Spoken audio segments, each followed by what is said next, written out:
বিসমিল্লাহির রহমানির রহিম। নাহমাদুহু ওয়া নুসাল্লি আলা রাসূলিহিল কারীম ওয়া আলা আলিহি ওয়া সাহবিহি আজমাইন।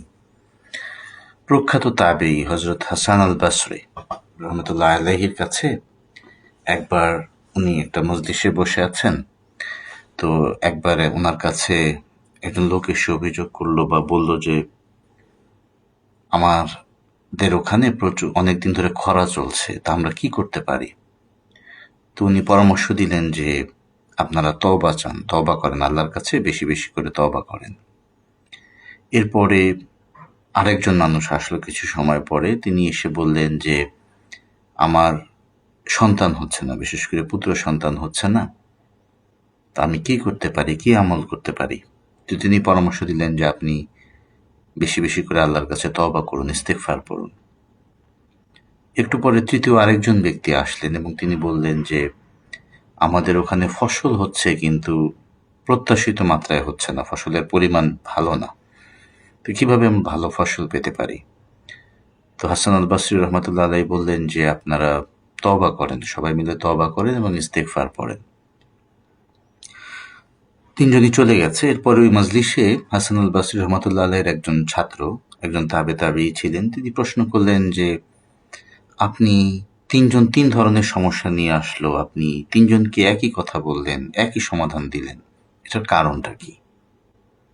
তখন হাসান আল বসরি রহমতুল্লাহ আলাইহি বললেন যে এটা তো আমি বলি নাই, এটা আমার কোনো মানে তথ্য না, বা আমার কোনো এটা ফাইন্ডিং না, বা আমার কোনো অবজারভেশন না। তখন তিনি পবিত্র কালামে পাকের সূরা নূহের 10 থেকে 12 আয়াত তেলাওয়াত করলেন, যেখানে আল্লাহ তাআলা বলেছেন, বিসমিল্লাহির রহমানির রহিম, ফাকুলতু আস্তাগফিরু রাব্বাকুম ইন্নাহু কানা গাফফারা ইউরসিলিস সামাই আলাইকুম মিদরারা ওয়া ইয়ামদিদকুম বিআমওয়ালি ওয়া বানিনা ওয়া ইয়াজআল লাকুম জান্নাতিন ওয়া ইয়াজআল লাকুম আনহারা।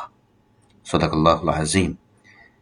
এর অর্থ হচ্ছে, আল্লাহ বলছেন, অতঃপর বলেছি তোমরা তোমাদের রবের কাছে ক্ষমা প্রার্থনা করো, তিনি অত্যন্ত ক্ষমাশীল, অত্যন্ত এবং অবিরত ক্ষমাশীল।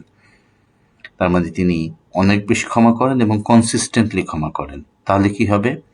তিনি তোমাদের উপর অজস্র বৃষ্টি ধারা ছেড়ে দিবেন, তার মানে যেটাকে আমরা বলেছি যে খরার সময় বৃষ্টি পাওয়া যাবে। তারপর হচ্ছে তোমাদের ধন সম্পদ ও সন্তান সন্ততি বাড়িয়ে দিবেন। অর্থাৎ আমরা যদি বেশি বেশি ইস্তেগফার পড়ি, তাহলে আমাদের সম্পত্তিতে বরকত আসবে, আমাদের সন্তানে বরকত আসবে। তোমাদের জন্য বাগান স্থাপন করবেন এবং তোমাদের জন্য নদী নালা প্রবাহিত করবেন। এই ঘটনাটা আমি আগেও কয়েকবার পড়েছি এবং আমি এটা নিয়ে লিখেছি খুব সম্ভবত। তো এখান থেকে আমি দুটো জিনিস আমাকে খুব টাচ করে। একটা হলো যে আমাদের যারা সালাফ ছিলেন, পূর্বসূরি যারা নেককার ছিলেন, তাদের প্রতিটা চিন্তাধারার মধ্যে কিভাবে কোরআনের আয়াত বা আল্লাহর নির্দেশনাগুলো কিভাবে তাদের মাথায় কাজ করতো, আমাদের যেটা একদমই করে না। আমাদের হয়তো এরকম কোনো সমস্যায় পড়লে আমরা হয়তো বৈষয়িকভাবে এগুলোর সমাধান খুঁজবো, কিন্তু ওনারা ওইভাবে চিন্তা করেন না। ওনারা আল্লাহর যেভাবে কালামে পাকে আসছে সেভাবেই তারা সমাধান করেন। এবং ২ নম্বর হচ্ছে যে এখন পবিত্র রমজান মাস চলছে। রমাদান মাসের এই সময়টায় আমরা যদি একটু বেশি বেশি করে তওবা ইস্তেগফার পড়ি, এমনিতেও তো আমাদের পাপের জন্য করা উচিত। আমরা যে পরিমাণ পাপ করেছি, আকাশ সমপাপ, পাহাড় সমপাপ, এই পাপের কোনো ক্ষমা নেই এবং এই জন্য আমাদের ইস্তেগফার করা উচিত। এবং শুধু পাপের থেকে মুক্তি পাওয়ার জন্য না, আবার আমরা আমাদের পার্থিব এবং আগামী যে পরকালীন জীবন, সেই জীবনের জন্য বরকত পাই, সেই প্রত্যাশা থেকেও আমাদের বেশি বেশি করে ইস্তেগফার করা উচিত। আল্লাহ তাআলা আমাদেরকে এই আমলটা করার তৌফিক দান করুন। আসসালামু আলাইকুম ওয়া রাহমাতুল্লাহি ওয়া বারাকাতুহু।